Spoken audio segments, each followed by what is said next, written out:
My name is Danish Odongo, and I'm the founder of the Wellness Tribe. And welcome to the Wellness Tribe podcast. Today, I'm hosting a great panel of experts, and the conversation is around alcohol, drugs, and substance abuse and addiction in this country. Of course, the Deputy President is hosting a regional forum somewhere this Friday, and the conversation is to look at addiction in that part of the country. But today, we want to just have facts and have this conversation. And to help me make sense of this, I'm going to start from my extreme. He's not a guest in this show. You can introduce yourself. Thank you, Danish, for having me again. My name is Eric Mungai from Yazua, Africa, and we work with young men on masculinity and leadership, and I'm looking forward to this conversation today. Thank you. And our resident psychologist is? Peter Mbuga, as you said, our resident psychologist. All right. Okay. And of course, to my right here? Joe Kobuthi, curator of The Elephant. Curator at The Elephant. But beyond the curator, being a curator, what else? I mean, who are you, Joe? Like, what do you do? I'm a writer, I'm a journalist, philosopher by training, a policy analyst as well, theologian, and, public commentator on many issues. Okay. And we're going to start with you, Joe. There's just been a lot of conversations around drugs, alcohol, and substance abuse in this country. Of course, we saw the incredible work that the former governor of Nairobi, Mbuvi, did to Conjestina Achieng, of course, rehab and everything like that. Of course, there's just been a lot of conversation. So what is the state of what we'd call drugs and substance abuse, of course, and addiction in Kenya? Like, what are the statistics saying? That's a great question, Danish. If you look at NACADA, which is official government reports, if you look at one, they rank in terms of alcohol, drugs, and alcohol, particularly alcohol, which is they have stats on this. They rate Kenya is 25 in Africa in terms of alcohol consumption. Okay. So in that regard, we're not really a drinking nation. We don't. The media hyperbole and government reports, politicians in particular, there's a discrepancy between the actual statistics and actually what's on the ground. We are 25 in terms of consumption, right?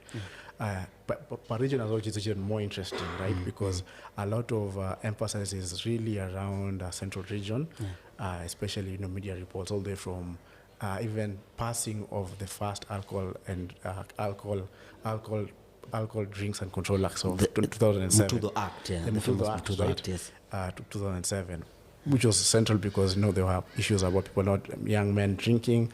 But when you look at the statistics, Central Region is actually fourth. These NACADA statistics, fourth in all regions. Nairobi is the highest, Western, Rift Valley, then Central.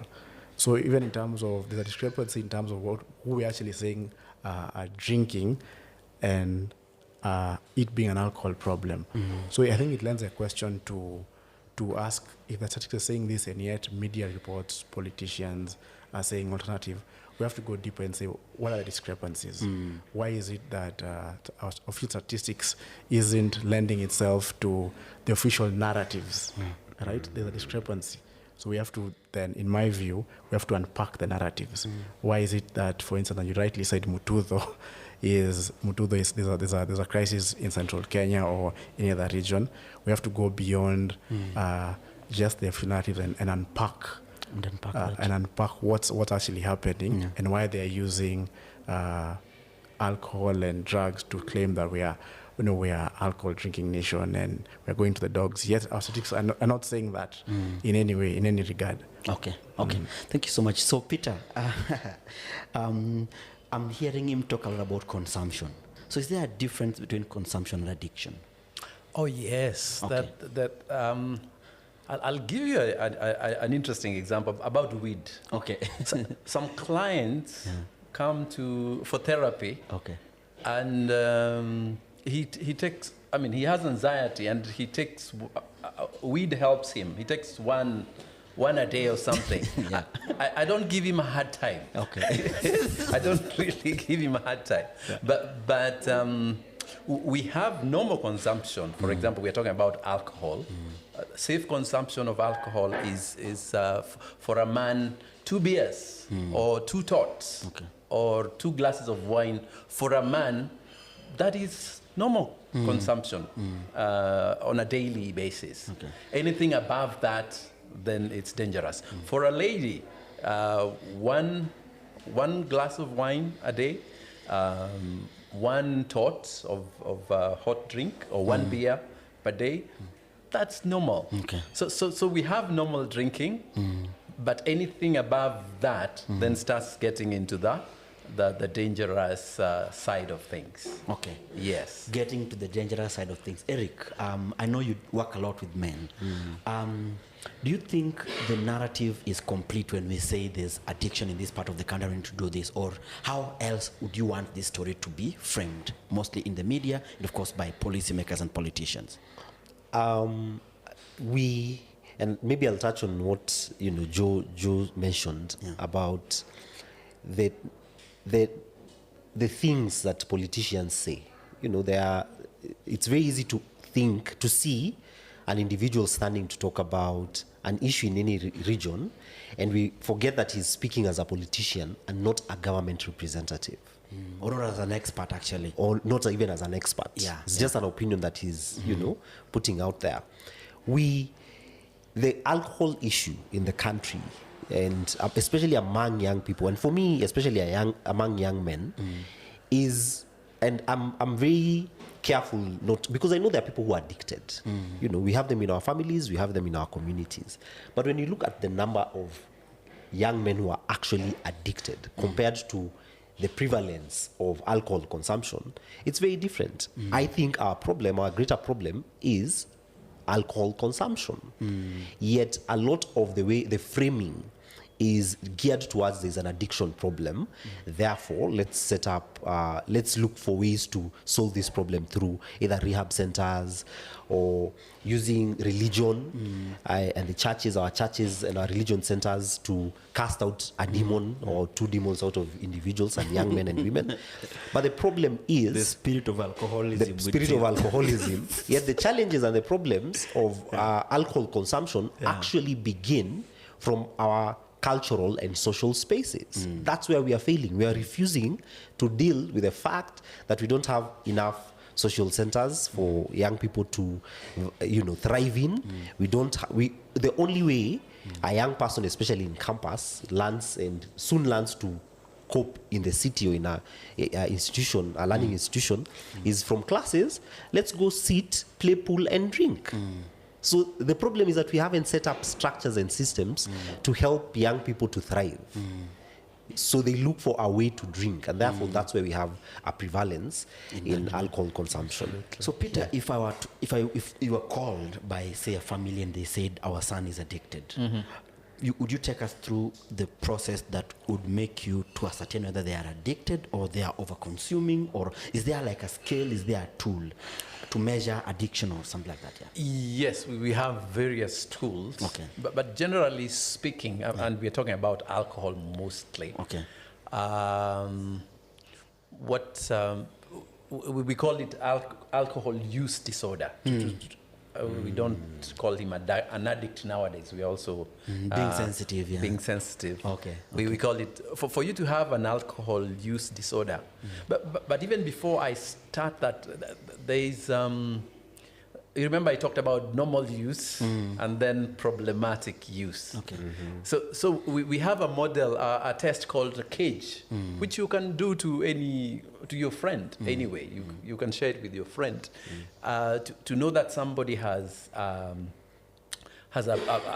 is getting to a problem. You check on 4 things. Okay. It's called CAGE.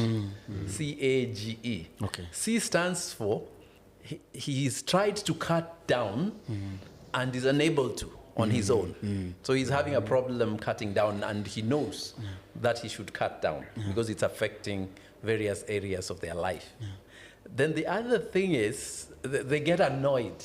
They get annoyed when you talk about their alcohol drinking.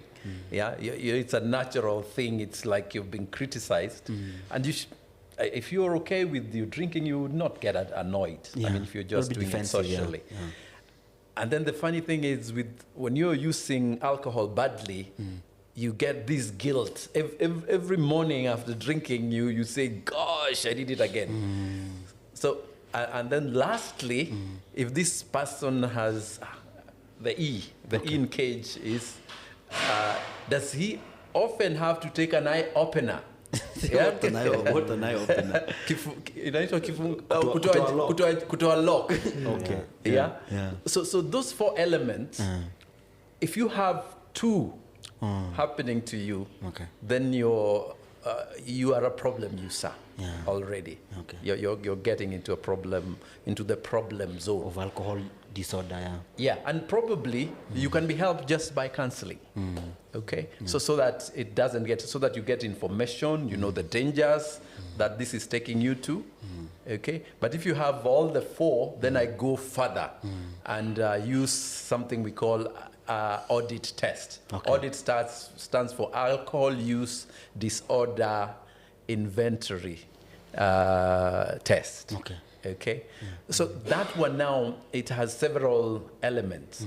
It has several symptoms, and the more you have of them, the more serious your case is. Okay, number 1, if you start getting anxious whenever you don't have alcohol in your system, we call those withdrawal symptoms. If you regularly get the symptoms when you've not taken, that is one symptom. Then you continue to use alcohol, and it's causing you, it's harmful to you, it's causing you problems. Either it's, it causes, you can't, your appetite issue, you're not eating well, you're having accidents, driving, all sorts of accidents, yeah? So it's harming your relationship with your spouse, probably with your children. So number 2, you're using it despite having harmful effects in your life. So that's another symptom. Then you continue taking alcohol more than you planned to. Yeah?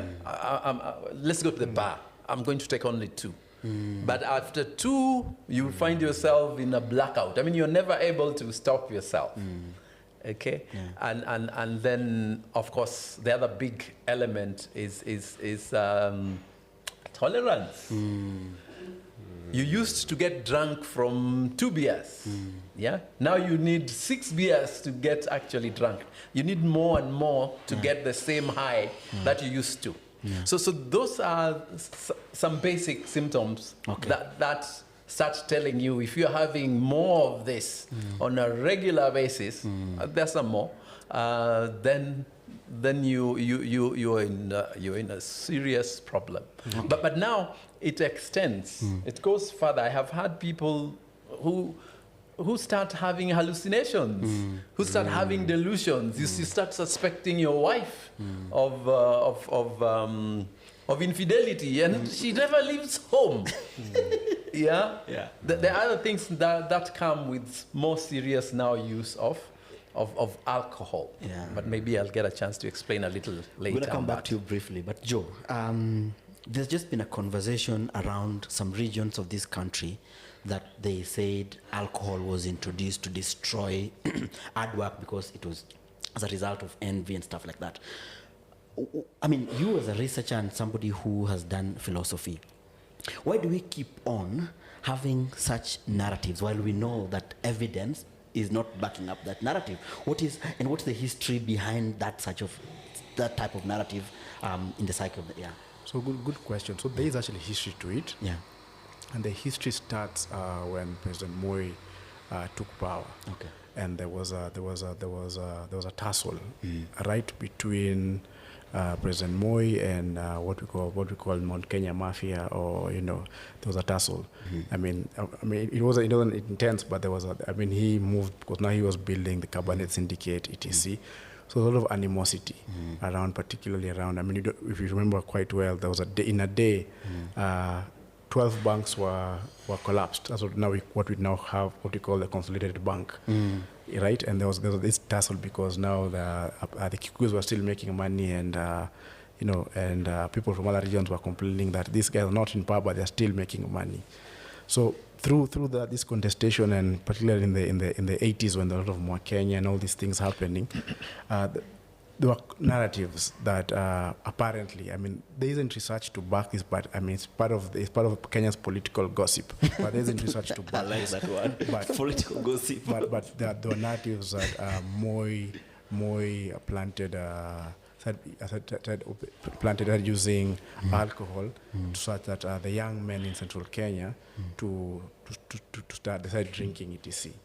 And so that they can be docile and all these things to make them emasculate them, these kind of things. So that's been a very key it's really a narrative that has been prevalent in that part of society, right?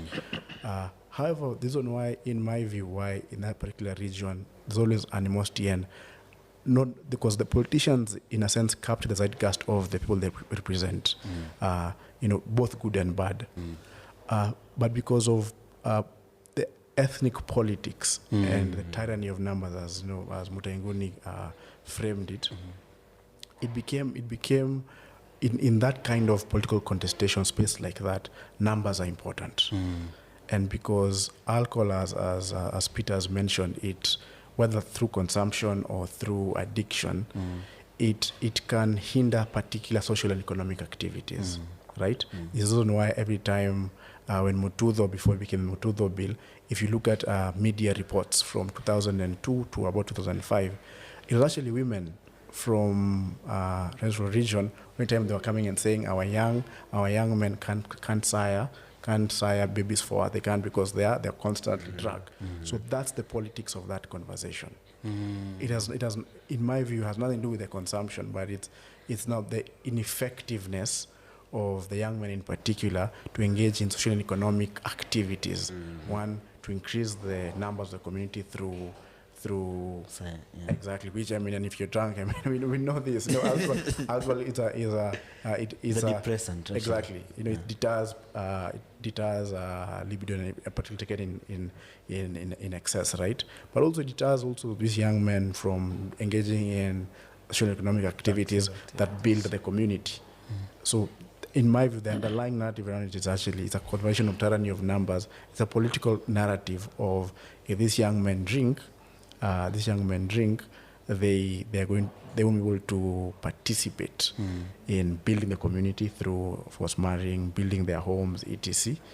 And so that now is transported in national politics. As Kenya has a drinking problem, we have to focus on this. We have to open rehab centers. We have to have an authority. We have an authority, etc. And then and when you look and you see all these kind of political formations, maybe it's because they've lost their way, etc.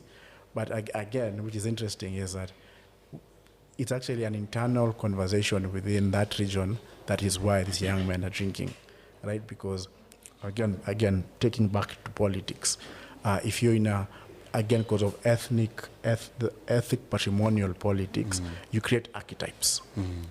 That region created an archetype called Udhamaki, or the leader. This leader is a rich man, dishes goodies to his people, has millions or 1,000 acres of land, etc. So you create an aspiration within the community that is the archetype of a male man, right? However, because of the contradictions of how this male man attained that, is that all these young men, poor in particular, they are constantly hitting a glass ceiling. But since the narrative is that we are from the richest part of the country, we are the ones who rule the country, it creates, and I think Fanon wrote about this it creates a kind of cognitive dissonance. Precisely, a cognitive dissonance, whereby your reality and your expectations of your community towards you are not interlinked. So you go through not psychiatric madness that I know Peter would tell us, but a social kind of madness that the philosopher Comte talks about. It's social madness, or Albert Camus. You go through a social madness whereby my expectations of reality and there's an invisible ceiling. So that manifests itself in social deviant behaviors. So and that's what now we see in Central Kenya. It's really social deviant behaviors where a man, you go to the market, there's a man in the market, he'll be a porter the whole day so that he can earn 500 bob, 600 bob, so they can go drink cheap liquor. And then he's going to spend his evening going home drinking, singing how he's a rich man. And he'll go and, beat his poor wife and say, I am the leader here. I am the leader in this home. So he's projecting a kind of trying to reach to an archetype that he can't reach, and that's an internal conversation within that space, because of the political leaders within that space not having had conversations. One of, more importantly, land reform. It's an agricultural society, yet you have an elite that controls vast acres of land, a lot of it not doing anything.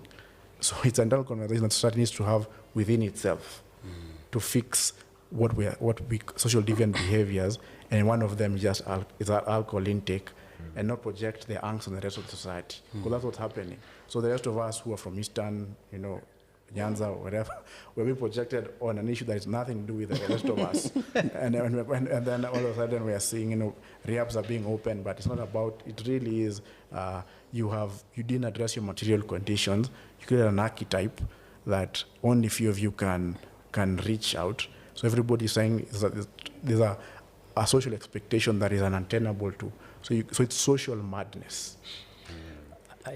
Go on, Peter. I was, yeah. I was thinking, okay, one thing I'm thinking about, I technically come from Mount Kenya. Yeah, technically, though I was born and raised in Nairobi. Yeah. And that's a point. Nairobi is part of Mount Kenya because of proximity. So anything happening in Mount Kenya, it's happening in Nairobi. So it's sort of, I think, it makes it more. We're also closer to Kajiado and Machakos. But you see the population. Yeah. The population of Mount Kenya. It's the influence of the region. It's power dynamics. Yeah. Yes, it has a lot of powers in.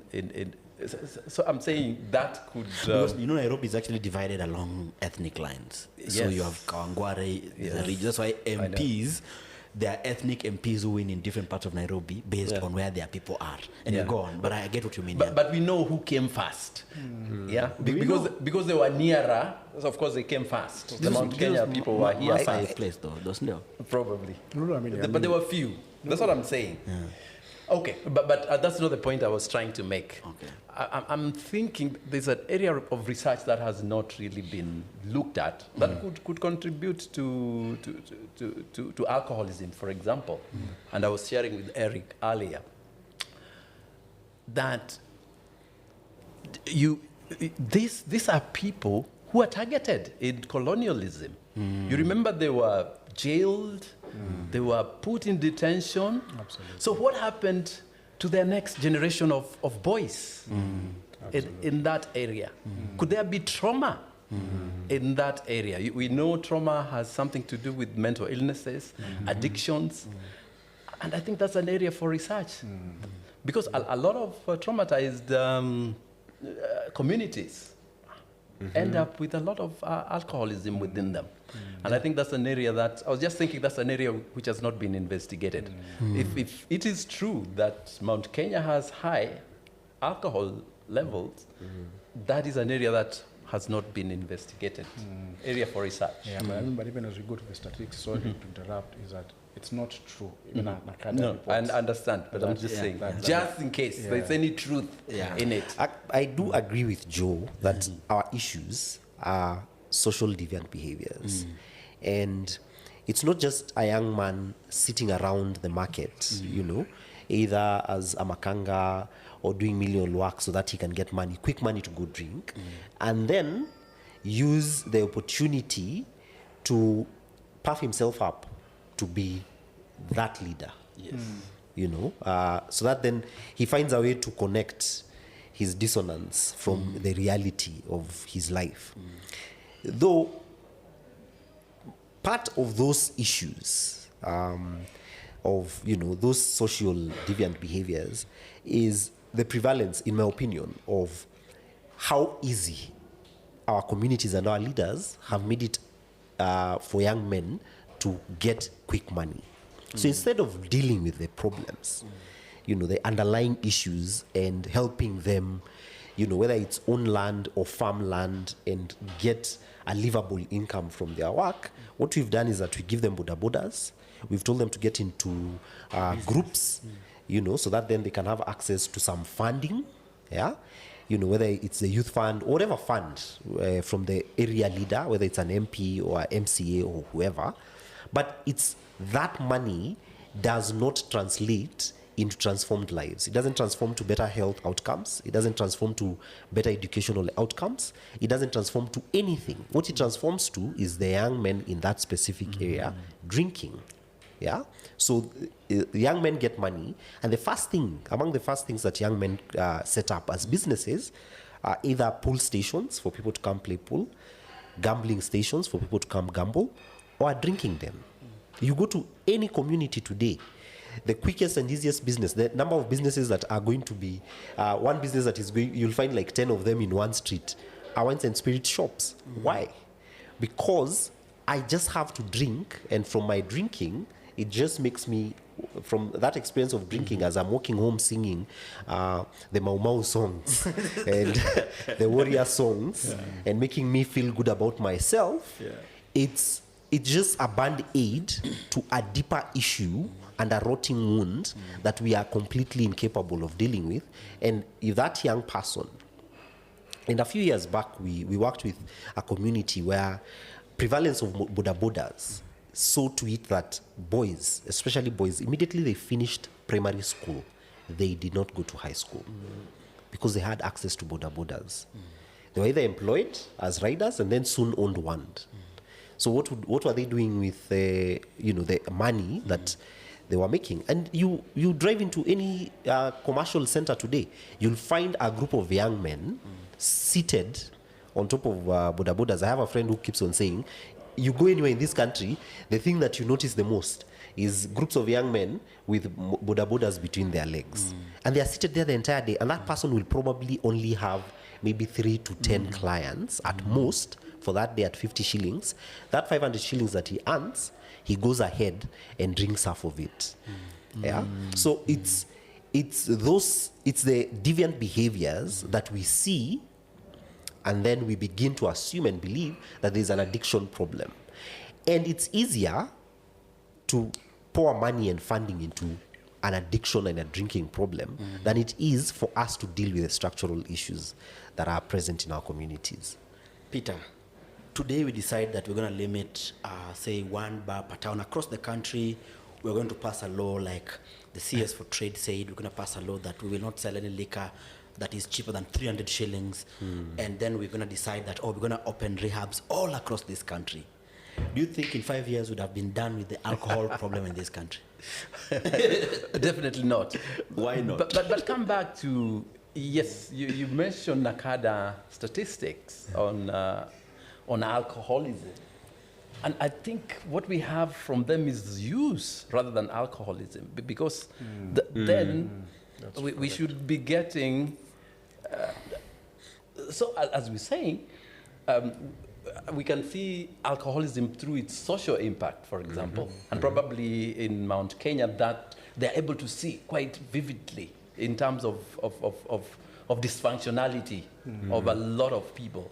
So addiction could be high in that area, whereas consumption could be higher in other areas. That's correct. Yeah. So that's what I'm saying. It could be a real problem in that area, and I appreciate they are thinking about it as a region, and that's why we have all these other ideas. Could they look at other areas on how to resolve it? You limit us to one bar in my village. I sold Chang'ai in my youth. People will go and drink Chang'ai, and probably even the people we are talking about don't go to the bars.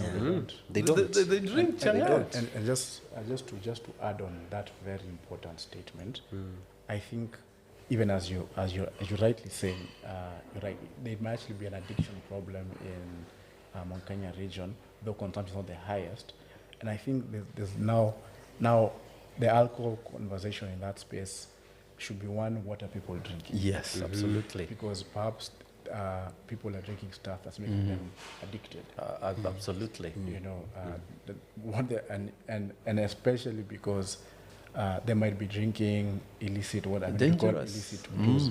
So I think, and that's now leads us, I think, in my view, to the conversation away from now focusing on alcohol. Yeah. Around prohibition. Yes. Because I don't think, now again, research, global research says decriminalization never works. Never works. The prohibition was tried in America and didn't work. People will just look for other sources of ways to consume, and in many cases, those sources may actually lead them down the even because it's not controlled. Exactly. They are taking uncontrolled substances. So I think that even a broader conversation a broader conversation, even as people are talking about rehabilitation and all that, is looking into the condition of prohibition. Yep. Whether it's perhaps time Kenya to now legalize illicit brew and package them better. And package them. And this actually happened years ago. Years ago when I was in university, I remember I don't know if it's still there, but in Kerugoya, I remember going up there with a couple of buddies, and this particular drink was called Monyere. And it was packaged, kegs. It is really, it was 20 shillings then. It was, it was, I think that's a way in which, not just promoting local industry, but actually saying, because if you constantly in a prohibition, yes, opening a back door to illicit consumption. And if the problem is a social problem, people will address the social problem through that illicit consumption. So I think a broader way is to saying, okay, maybe this prohibition and saying one bad won't work. That legalize it and now regulate it as a proper illicit use where people have to go get the CAP certification, etc. So now you're able to say actually people actually what they're drinking is actually alcohol, and it's not addictive stuff that they're saying alcohol. Yeah. I remember, I told you, I sold changa as a small boy. That's how I used to pay for my school fees. I was brought up by my grandmother. And do you know what the test was for testing our changa? They would check several houses who's selling the best changa. Is they would pour it on the table and light it and say, this one this is good. So the more potent, the more they would take it. Yeah. If yours was not lighting up, they will not buy it. So we're going to come back, Peter, and the reason I asked that question is because we also underestimate the impact of withdrawal symptoms. But before that, on Monday, which was on 10th of April, the Standard did a story, and they did an infographic on the alcohol, because I also feel like we're struggling with consumption and addiction. So let me just read it. They said 4.9 million Kenyans, or 17% of Kenyans aged 15 to 65, use at least one drug or substance abuse in 2017. This was done in 2017. Can you imagine? 5 years later, we've not done a national survey on this. 260,000 Kenyans between the ages of 15 and 65 use bang. That's 1%. 1.8 million Kenyans between ages of 16 and 65 have tobacco disorders. They're calling this now tobacco disorders. And then the 12.2% or 3.2 million Kenyans aged 15 to 65 use alcohol. 2.2 million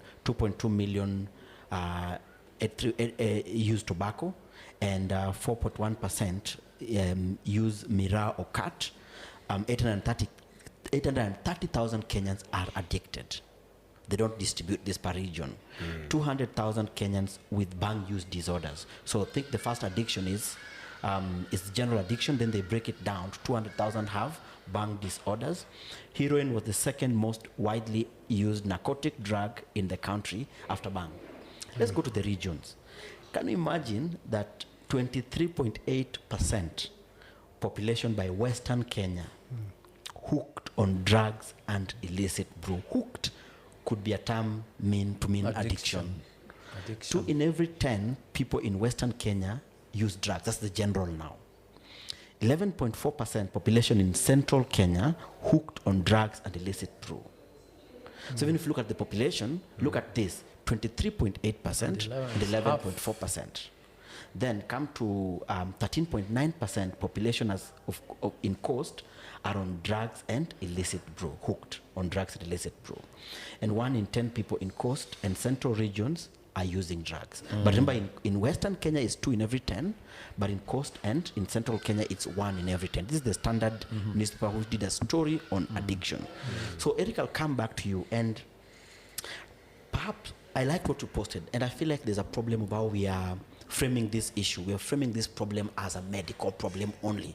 There's a medical issue here, yes, but how else can we frame it better so that our interventions are not what I'd call stitching the anus to stop a diarrhea? Well, to treat the cause of the diarrhea first, I think, and I believe that the best way to go about helping young men, number one, I don't know, I think what should happen is more regulation of alcohol intake and where it is done. But interestingly, the thing that a lot of our data doesn't point out is when young people begin to drink, both genders, male and female, and it usually happens in school. Yeah, it happens in the school environment. It's not even a, there's a cause when we look at the family environment they are in, whether people drink at home, but usually the very first drink is introduced from a school setup. Yeah, and it's through friends, and it's through the drama festivals, the weekend challenges. It's those experiences that young men are introduced to any form of alcohol. And I'll go back, to what I was saying. When we frame the issues of our consumption, whether it's consumption or addiction in our country, as only a medical problem, a medical issue, we then deny the reality of the fact that it's a problem because of the environments that our young people are growing up in. Yeah? If young men and women are growing up in healthy environments where your agency is respected and admired and received and embraced, where your agency and your aspirations and dreams, there's an opportunity for you to become, what Joe was referring to, as in a community, you have this big leader and who has sold the image of this is who a leader is, with large tracts of lands, a lot of money, and, a good, comfortable life. If we begin to give young people the opportunity and the skills and the tools to reach for that reality, for that dream, and make that dream a reality, then we won't have an issue with alcohol or drug abuse in any form in our country. So we need to shift away from thinking and driving this message of rehab centers, let's pray for them, let's put them inside spaces where it's almost like they're in some sort of prison. Because after that person comes from that space, and we're having this discussion earlier with Peter, after a young man or woman comes from a rehab center, after 6 months in a rehab center, where do they go? What skills have you given this person to help him thrive in society? But not just skills, because TVET centers are giving our young men and women skills, but is there a space for your skill to have utility? Or is your skill just a certificate in your pocket but has absolutely no utility in day-to-day life? So that's what we need to be creating. Those are and when it comes to regulation of whether it's the illicit or traditional brews, it should be, let's look for ways to regulate that as we set up the necessary spaces that would have young men and women actively and economically engaged positively in our communities and societies. I think there's a shortage of hope. Yeah. There's a shortage of hope, I think. I mean, if you go to the root of the problem, because, as you're saying, that there are no opportunities for you. These people are coming up, there are no jobs. For self-actualization, absolutely none. I think Lumumba, what's particular Lumumba, who said that Africans are the only people who, when your child leaves the country, you say, don't come back, because there's nothing for you here. Yeah? So I think there's an issue of hope. There are coming up and they're not seeing any opportunities that are going to open up for them. So there is no purpose in life. Actually, there was a big study in the US or among the youth about a purpose in life. That out of 100, the only people who really are happy later on are those people who had a purpose in life. They came up they were quite clear on what they are here for, and they worked towards. So actually, one of the things, there's the issue of mentoring them on a purpose in life, but there's a big, what do you call it, the ceiling? A ceiling which just kills all your hope at a certain point. Yeah, I think that could be one of the major issues. But Peter, I'm just looking at statistics here that in the West, where they do a lot of these studies, as noted, up to 85% of individuals relapse within their first year of sobriety. And of course, they are saying that the failure rate of the rehab system globally is about 65% failure rate. Failure rate? Yes, 65%. It's a 65%. And I want to bring Joe in here. For me, I think the archetype you're describing is not one region problem. I think it's a capitalist problem, which is reinforced by white theology, of course, plus all this sort of stuff. And I think that archetype is affecting the whole country, plus not just Kenya, beyond our borders. Only that maybe perhaps because some regions perhaps have had, sort of like leaders who are vocal and they know how to capitalize on the misery of for political gain. That could also be one thing. So do you think it's do you think it's a capitalist problem? One. Number two, what other data are we not collecting to help us deal with this issue in a holistic manner, if at all you're thinking about it, in terms of what else have you not seen but you think is important? Yeah. So, and any of you can jump in, by the way. So that's a good question. So, the shrink and political philosopher Frantz Fanon, in one of his seminal works, is a chapter where he talks about colonial mental disorders. So he was a shrink in Algeria.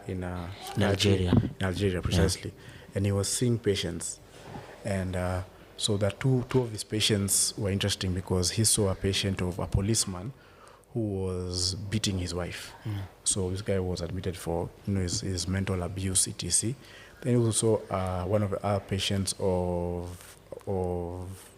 a man who was also beating his wife. So the convention then was gender-based violence, which is gender-based violence, but actually it was a colonial mental disorder. It's when you create a society where, by design, you hierarchize people by race, gender, income, social status. Exactly. And by design, create such a society, it creates internal contradictions. These contradictions, unfortunately, are meted upon people on each other. And, as I said, they become social deviant behavior. So it becomes a rat race.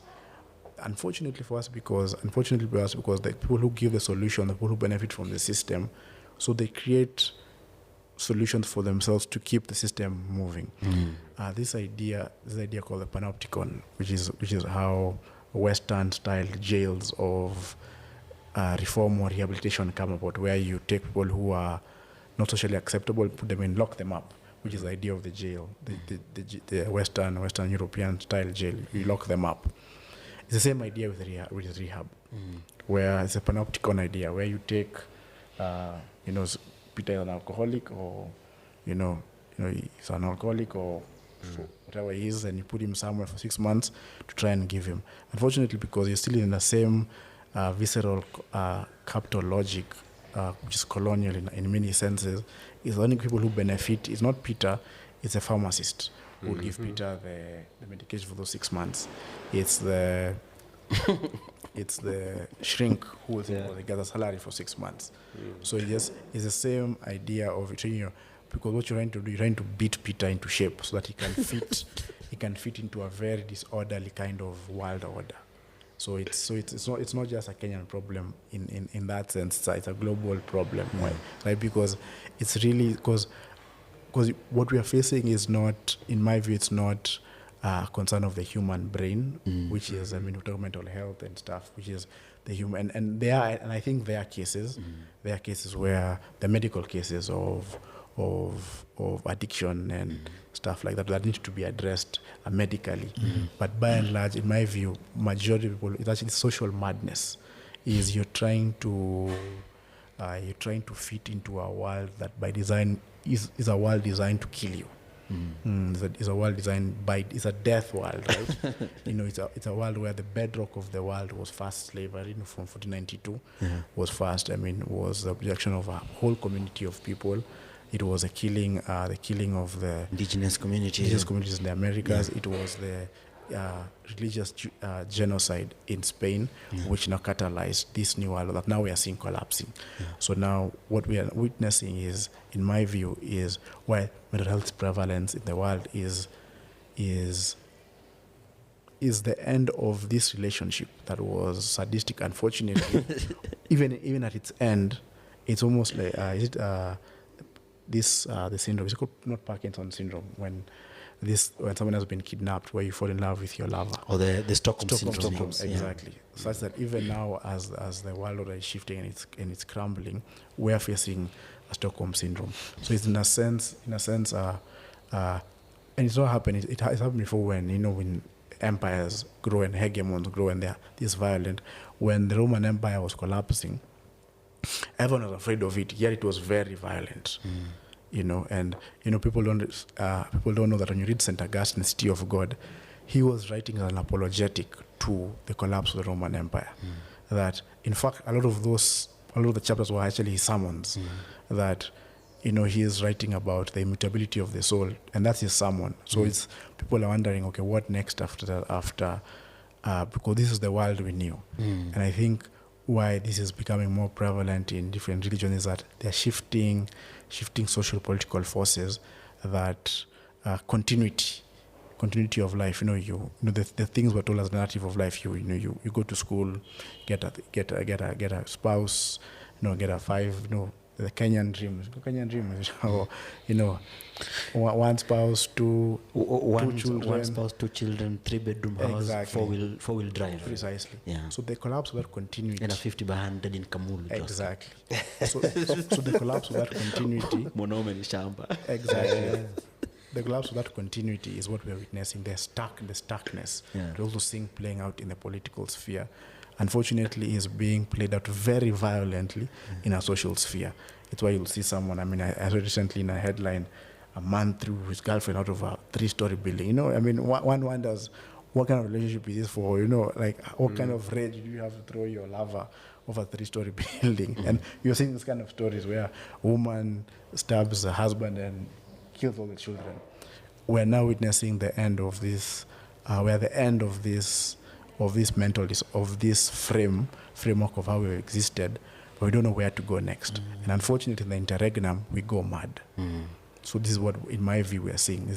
And I think now I don't think there's one solution, but I think what we need is to go back to the humanities and the arts.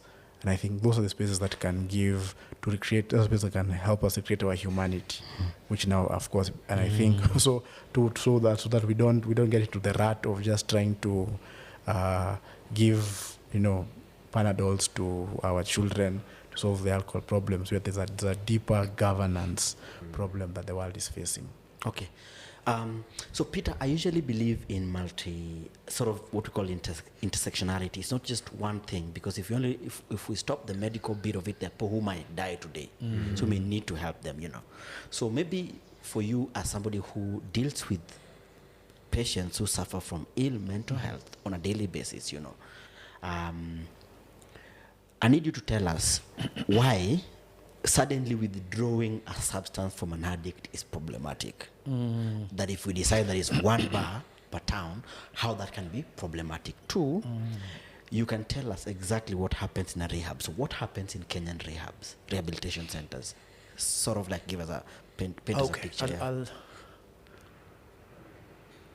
Just one clarification, and I think we all know it before we become really commercial.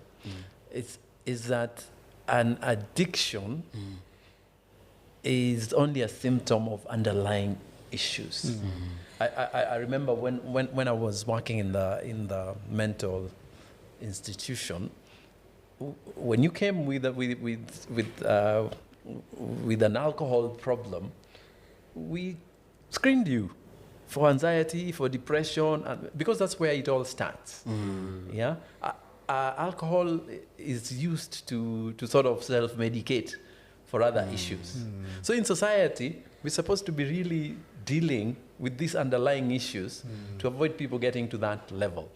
Yeah, and I guess that's why we're having such a forum as this, so that people are aware that a lot of this stuff you can deal with before it gets to that stage. The other thing, which is a favorite topic of Danish, is adverse childhood experiences. Our parenting styles, from at a very low level, makes people easily affected by mental illnesses. So at a very young age, they start looking for solutions. Our parents don't know this. Some of them are still meting out these adverse childhood experiences, abuses, emotional and all that. So a biopsychosocial spiritual way of dealing with addiction is required. And what we are looking at is just the end issue. This guy is even psychotic now. He needs medication, of course, for sure. He has become totally addicted. What's psychotic? What to be psychotic? Psychotic. Yeah. So psychotic is, for example, especially as we are talking about alcoholism, it's a later stage of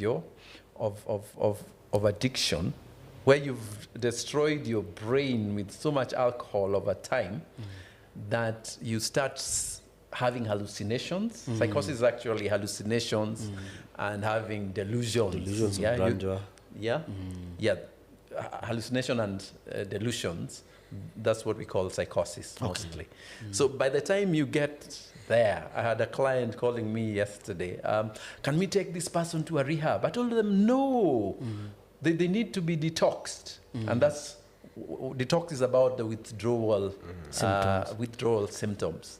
I don't know when did they remember before the police reforms at one point, you could have a guy pulled from a bar in River Road and on a Friday and put in a cell until Monday ndio atapelekwa jela. So the alcohol gets out of their system. And you know what has happened is over time, alcohol becomes a part of your system. Yeah, it becomes your new normal once you're taking it on a daily basis and all that. So withdrawal of it without a medical help. Without help. You will go into hallucinations, you will go into delusions, you can jump out of a building, you will have a heart attack in the process. So withdrawals are extremely dangerous. Somebody needs to be under medical care so that you are assisted to stabilize you as you're getting out of the alcohol. Yes. What was the next question? That was actually, you've covered that. Yes. And I wanted to know what happens, like, for example, I suspect to have an alcohol problem, and so I decide to go and check myself in a hospital. What is the process that begins until it ends in a rehab, and what happens in a rehab? Okay, sometimes we can handle this in a hospital. But let's say that this is a case that requires rehabilitation. A rehab. Yeah. Okay. To start with, we confirm that you're a good candidate for a rehab, and a good candidate for a rehab normally is a willing person. You've already treated his main issues. He has looked into his life and can see that this alcohol is a main cause of this. You remember the other thing we talked about is they have tried on their own to stop taking alcohol and they cannot. So they know if you'll just send me back where I come from, I'll just go straight in. So that's being locked up for 90 days is a very helpful thing for you because you learn You're taught skills on how to manage your anxiety. If you have depression, you're treated of it. So all those things. And then, of course, the therapy helps you to sort out any underlying family issues you have. It helps you from a social system out of the rehab. For example, you have monthly sessions with your family. You have family therapy. They come and you talk about the things which drive you to alcoholism. So there's a whole lot of spiritually, you also helped. We have the 12 steps. The Alcoholic Anonymous. Yes. But you see, you're taught all that, and in a very good place where you're relaxed. You don't have access to alcohol, so you have a good chance of discovering yourself and having the skills that you need to deal with your day-to-day stresses. The problem comes now when we leave you out of the gate. Yeah, you're going back to square A. So to the same stressors, maybe you have no job, you have no what, but hopefully the success we have are people who manage to get a good social system around them during that rehab time, so that when you go out, they continue helping you in that way. So the idea of a rehab is to give you skills that alcohol or drugs took away from you. Yes, so then when you go back, you have the ability to say no, because the environment might not change, but you say, okay, this is bad for me, and I have the ability. Is that am I getting correct? That's part of it. So then there are people who need rehab. Absolutely. Yeah. Absolutely. Yeah. And it doesn't have to be 90 days. So sometimes it can just be 2 weeks. It can be a month. Yeah. Depending on where you're coming from. Because if I'm an executive in a company, I know I have a responsibility to go and do. Yeah. But if I'm an idler at home, and I know I'll just go and idle at home, Nitukanwe and all that, you might need a whole year's rehab. Maybe that's where you should be taught. And actually, thank you for mentioning that, Peter, because my thinking, especially when someone is already addicted, when we're dealing with addiction, I don't think a 90-day process is sufficient. And, like the statistics that you quoted, Danish, 65% failure rate. So what is the other 35% doing that the rest of us are not doing?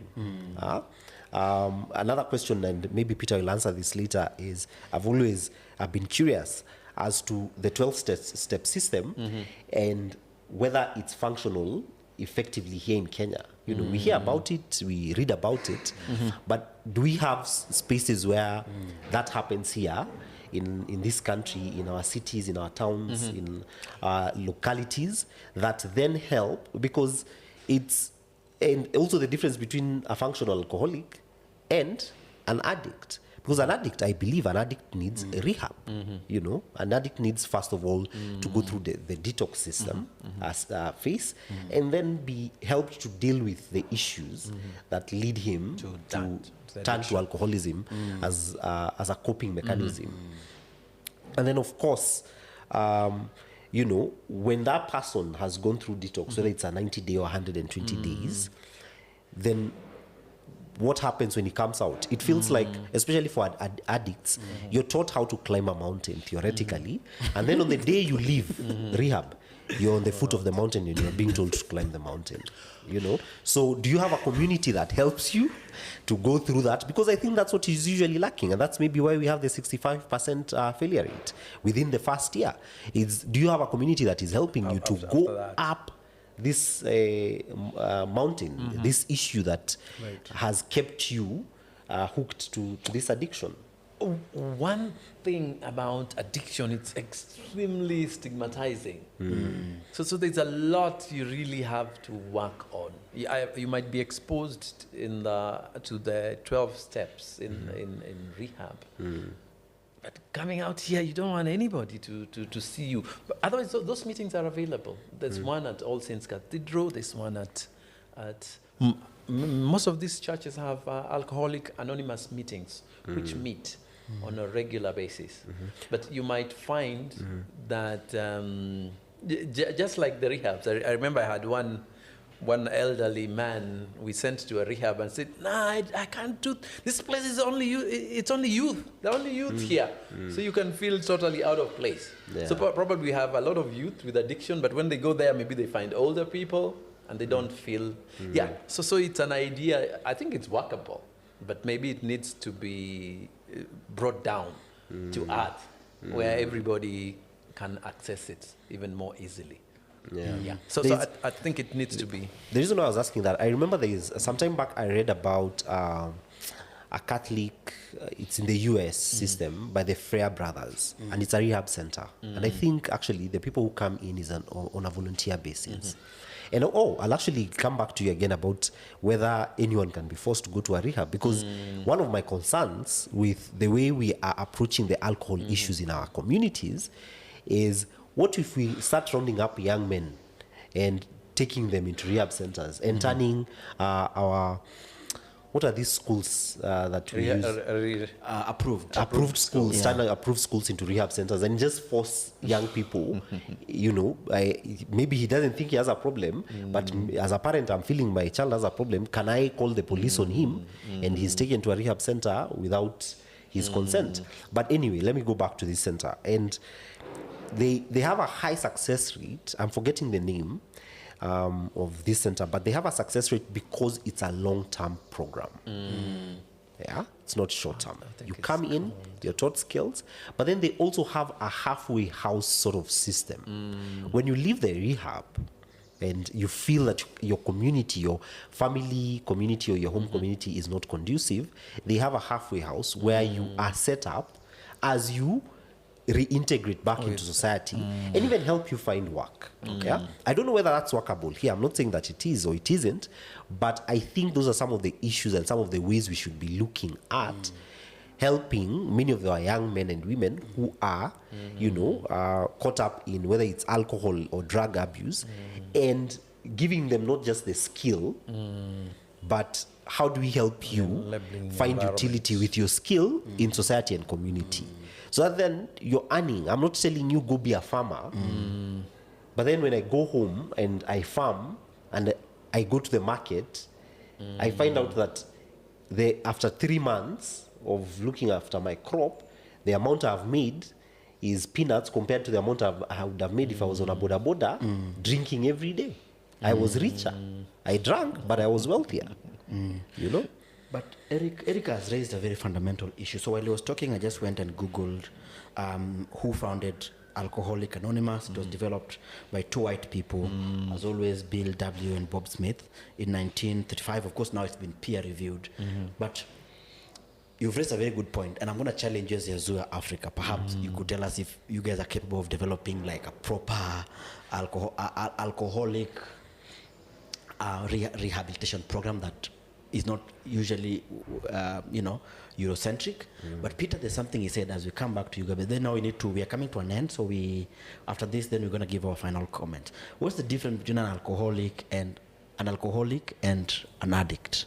A functional alcoholic and an addict.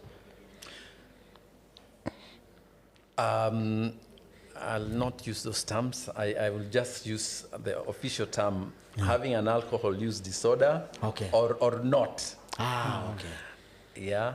So having an alcohol use disorder or not? Yes. So other ones are just fancy. So I'm thinking what you're asking is a matter of degree. From yeah. I mean there's I had a chief executive of a serious company who is basically what you're saying, an addict. But his rhythm was, every 3 months, it's very effective, what. But after every 3 months, religiously, he goes and binges for a whole week. His family can't trace him, nobody can trace him. Yeah. So I don't know whether you'll call that a functional alcoholic, but it's all dangerous sort of drinking. It will kill you. It damages liver, it shrinks your brain. Yes. It has a lot of impact on your Absolutely. neurotransmitters in the brain. Alcohol, we actually we make it look sexy, but it's a very It is a very serious illness. it's very serious. Very serious. It can cause a very serious illness. Over consumption of it can cause a lot. Yeah. But the underlying issue was unable to handle stress and also depression. Yeah. So once we started handling that, the cycle of the quarterly cycles sort of stopped. Okay. Yes. Joe, what do we do moving from here? Because Eric has raised, which is a whole conversation we can have about how even in terms of the medical, the mental health diagnosis we use is even though it's peer reviewed and it's global, but it's still very Eurocentric, you know. And of course, we are caught up in a world where everything is commercialized. So we are seeing your addiction, as we're seeing how can we open rehabs, which can go as high as 3,000 shillings per day, excluding doctors' fees and all these other things. And we're gonna make a killing. So if I have like 100 boys or 100 men paying me 3 Gs a day, that's how much per day? That's good money. Exactly. You do that in a month, 90 days. We're good to go. Then we go and buy apartments in elsewhere, because the people who own all these rehabs are also not small people. They are they're the nini. So what do we do moving forward?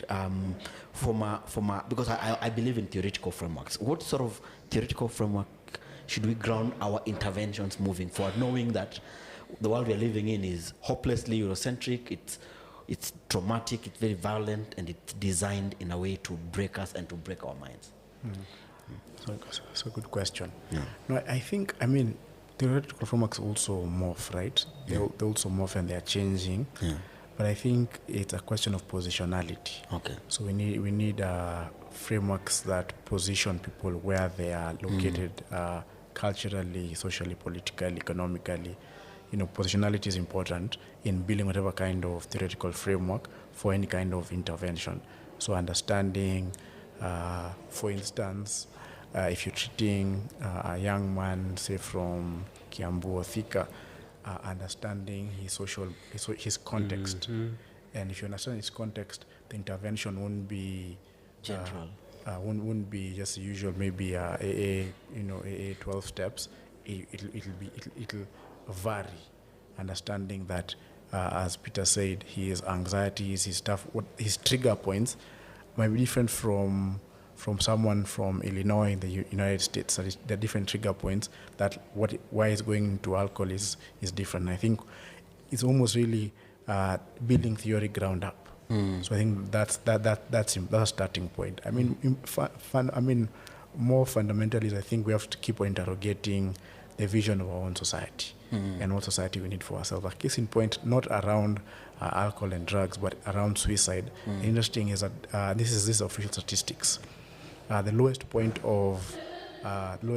in say 20 years when we have started like having some level of statistics around suicide in Kenya, was that our lowest point was actually 2010. And this is actually, we've done a story in The Elephant around it. The lowest point of suicide was in 2010 in Kenya. Of course, we can pass it and say, no, but actually Kenya was very hopeful in 2010. We passed a new constitution and we're hoping that actually something will change. And I think making those links are very important, even for alcohol and drugs, and saying we need a proper vision of society.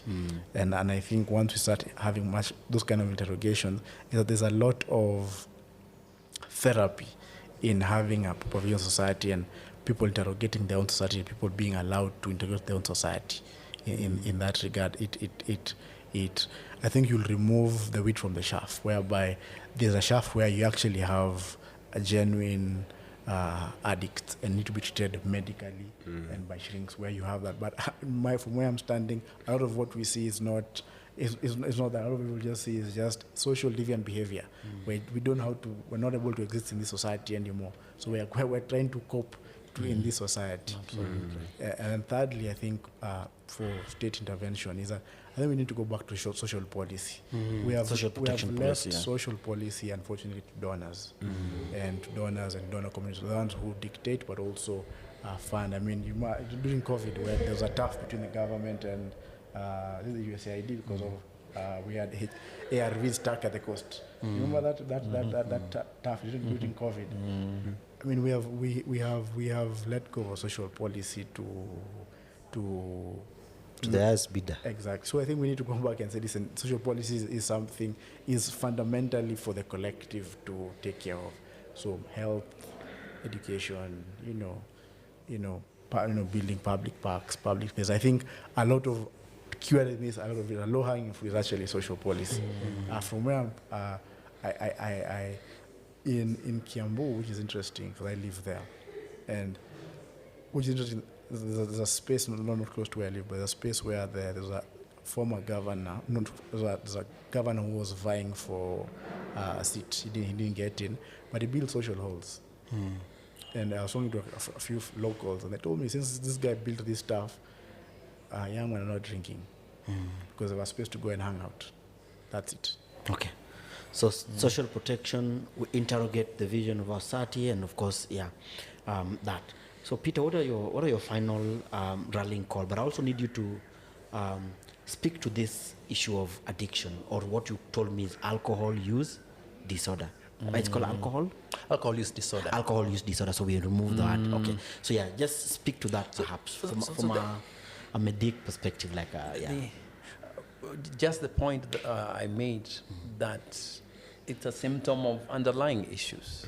Yeah, it's underlying. These people have underlying issues which we need to work with or to work on, and as you're saying, socially, and then the issue of whatever you do, they need jobs. Whichever way you look at it, young people must have jobs. If they don't get jobs, they're going to be depressed sooner or later. Okay, so and then the other thing is, the happiest countries are flats countries, where you don't have very rich and very poor people. Inequality. At least there's some form of equality, and I think that's a major shift. If only we can ever manage to even turn it even 5% round, I think it would make a very big difference. Yeah. Eric, your final comments? Well, I like what Peter is saying in regards to equality and jobs for our youth. And jobs is not. I think we in our dispensation and in our culture, we confuse job and work with funding and money in your pocket. So we are always seeking to put money in the pockets of young men and women, but we don't get them jobs. And through a job, that's where people find purpose and meaning and a mission for life. And those are the things that make you wake up every morning and do something, because you can see the power of your actions every day, beyond the financial security. And the issues of financial security should be dealt with from, what Joy is talking about, the social systems and the social structures that have been set up to make it comfortable and affordable for all of us. There's a quote that I love by Desmond Tutu that says, we need to stop being focused on pulling people out of the river and go upstream and find out why are people falling into the river. And that's the thing that we don't do. We are not doing, whether it's an alcohol issue, whether it's death by suicide, all these challenges, all these social challenges we are having, we are just pulling people out of the river instead of focusing on, let's go upriver, let's go upstream and find out why are all these individuals are falling in. As an organization, as Yazua Africa, I feel and I believe that the TVET system, I think, was an amazing concept. I believe it has a lot of potential, but it has to go beyond giving people skills. We need to connect you to a viable, whether it's market or space, where the skill that you've learned is viable and gives you agency as a human being. That's the part that I feel that is a huge disconnect in our society. Absolutely. All right. So as we come to an end, the Wellness Tribe was actually formed for that, because we noticed that when I got depressed myself, and Peter was my therapist, and of course I got admitted, and I was on medication, which really, really helped me, and I did therapy. But I realized that there was a time I almost got depressed again, because 4 months into my recovery journey, I wasn't able to pay rent. Then I realized that, so rent, having no rent can also make you depressed. Then I realized that I was having issues with the social circles, like in terms of I wasn't grounded. And what I did, by the way, I went and I built at home, which is a major rite of passage in my community. Just going and building a small Simba in the village is a major thing, and it really did help me. So I feel like the work of the Wellness Tribe really is to bring these conversations, how we bring experts doing it, philosophers, because I think the problem we have in this country is that we have conversations in silos. So the medics are looking at medical solutions, so it's a medical problem, so we're really focused on that, and it's a very pigeonholes, whatever. Entrepreneurs are looking at how do we make a killing. Yeah. So then our budget must be on big roads, not on big societies and big playgrounds and big spaces, you know. And then some of us, like in the civil society and philosophers, we are huku saying, no, we don't want to be part of that. It's just too mad. We don't want that. And then in the process, all of us are hurting. So the Wellness Tribe work really is to bring all those voices together so that then we can interrogate the sort of society we want to live in. And that way then we can deal with what we call the social symptoms of deep underlying structural problems. I was your host, Danish Odongo. See you next time. Adios, and may God bless you. Thank you. Thank you. Bye.